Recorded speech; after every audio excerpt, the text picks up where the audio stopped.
यहाँ ISPR का ये रद्द-ए-अमल सामने आया है। 9 मई का दिन एक स्याह बाब की तरह याद रखा जाएगा। चेयरमैन PTI को कानून के मुताबिक हिरासत में लिया गया। ये कहा गया ISPR की जानिब से गिरफ्तारी के फौरन बाद मुनज़्ज़म तरीके से आर्मी के इमलाक और तनसीबात पर हमले कराए गए, फौज मुखालिफ नारेबाजी करवाई गई। ब्रिगेडियर रिटायर्ड महमूद शाह साहब हमारे साथ मौजूद हैं, उनसे इस बारे में मजीद गुफ्तगू करेंगे। ब्रिगेडियर साहब, बहुत शुक्रिया बोल न्यूज़ के लिए, आपने वक्त निकाला। ISPR का रद्द-ए-अमल गुज़िश्ता रोज़ से मुतालिक उन्होंने कहा कि 9 मई को स्याह बाब के तौर पर याद रखा जाएगा। क्या समझते हैं, ISPR की जानिब से रद्द-ए-अमल दिया गया, आगे कोई कार्रवाई हो सकती है मुलव्विस अनासिर के खिलाफ?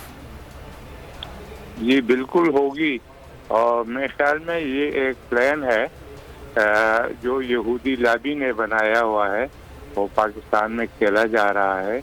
और इसमें आपने देखा कि फौज ने कुछ भी नहीं कहा।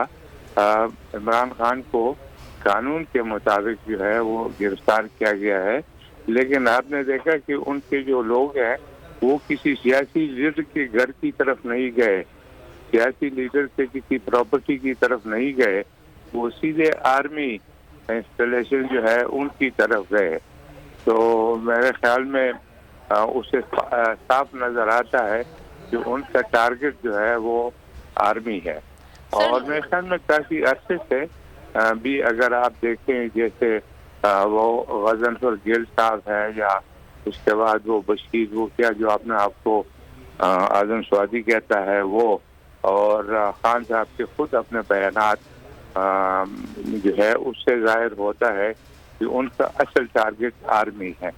और ये जो बैनुल अक़वामी इस्टेब्लिशमेंट है जो ज़्यादा यहूदी कंट्रोल करते हैं, वो कहते हैं कि पाकिस्तान की जो सेंटर ऑफ ग्रेविटी है वो इनके फौज में है।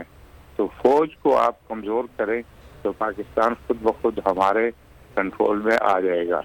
तो मेरे ख्याल में ये वही गेम है, अभी तो ओपन में आ गए हैं, और मेरे ख्याल में अच्छी बात है। तो फौज ने भी बिल्कुल क्लियरली अपने जो ISPR का वो है उसमें बता दिया है, और फौज जो है इंशाअल्लाह इस जंग को जीतेगी। ये जो जंग है ये पाकिस्तान के खिलाफ जंग है, और मेरे ख्याल में पाकिस्तान के खिलाफ जंग हम जरूर जीतेंगे। ठीक, ब्रिगेडियर साहब ये भी कहिएगा, जिस तरह से पाकिस्तान तहरीक इंसाफ के मुख्तलिफ रहनुमाओं से आज हमारी बात भी हुई, वो ये कह रहे हैं कि हम तो पुरअमन रहने की अपील कर रहे हैं कारकुनान को। ये हमारे कारकुनान नहीं है, ये उनके बेस में मुख्तलिफ लोग हैं, शरपसंद अनासिर हैं, जिनकी जानिब से ये सारे इकदाम किए जा रहे हैं। उन्होंने लाताल्लुकी का ऐलान कर दिया है इस पर। मेरे ख्याल में उनके बयान और उनके जो काम है उसमें काफ़ी तजाद है। यहाँ तक कि आपने देखा है कि उन्होंने सुप्रीम कोर्ट में भी डिवीजन पैदा की है। वहाँ पर सुप्रीम कोर्ट के कुछ जज जो है उन्होंने सुप्रीम कोर्ट के चुगे पहने होते हैं। मेरे ख्याल में उसकी बजाय अगर वो PTI के चुगे पहन ले तो बेहतर होगा, लोगों को उनको पहचानने में ज़्यादा आसानी होगी। अभी भी उनको पहचानते हैं। इसी तरह और भी लोग हैं, हमारे अपने शहर में लोग हैं, और हम उनको कहते हैं कि शर्म करो, पाकिस्तान के खिलाफ लड़ने के लिए तुम तैयार हो, और तुम्हें जो है धोखा दिया जा रहा है। मेरे ख्याल में वो लोग ख्याल करें, ये पाकिस्तान के खिलाफ जंग है, और पाकिस्तान फौज के खिलाफ जंग जो है वो पाकिस्तान के खिलाफ जंग समझी जाती है। इंडियन फोर्स जो है वो अलर्ट हो गए हैं। इंडिया को खैर ये जरूरत नहीं हो सकती कि पाकिस्तान पे हमला करें, लेकिन जो अंदरूनी दुश्मन है उसके खिलाफ पाकिस्तान आर्मी को लड़ना होगा, और पाकिस्तान के जो मुहब्ब वतन लोग हैं उनको लड़ना होगा। बहुत बहुत शुक्रिया ब्रिगेडियर रिटायर्ड साहब बोल न्यूज़ से गुफ्तगू के लिए।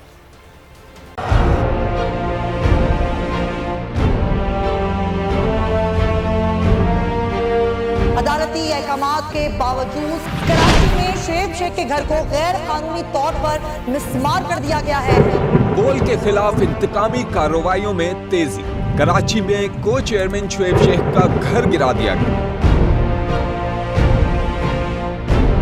बोल के खिलाफ इंतकामी कार्रवाइयों का सिलसिला जारी है।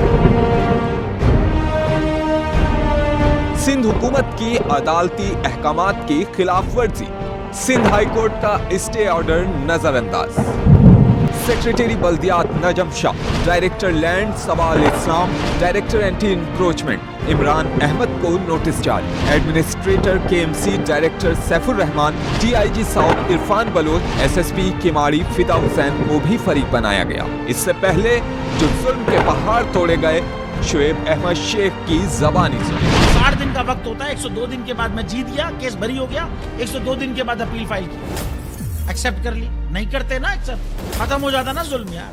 भरी अदालत में मुझे बरी कर दिया, फिर पता नहीं क्या हुआ, 2.5 घंटे बाद का नोट बिफोर, मैं नहीं सुनता ये केस, खड़े रहते अपने फैसले पे, मिट जाता जुल्म। अल्लाह ताला ने बिठाया इस कुर्सी, इन कुर्सियों पे इनको यार, ये अल्लाह ताला की तरफ से फैसले करने हैं। तो या तो ये फैसले आएंगे, जुल्म मिट जाएगा, या कौम खड़ी हो जाएगी जुल्म के खिलाफ। हर मुश्किल के बावजूद बोल हकीकी सहाफत करता रहेगा।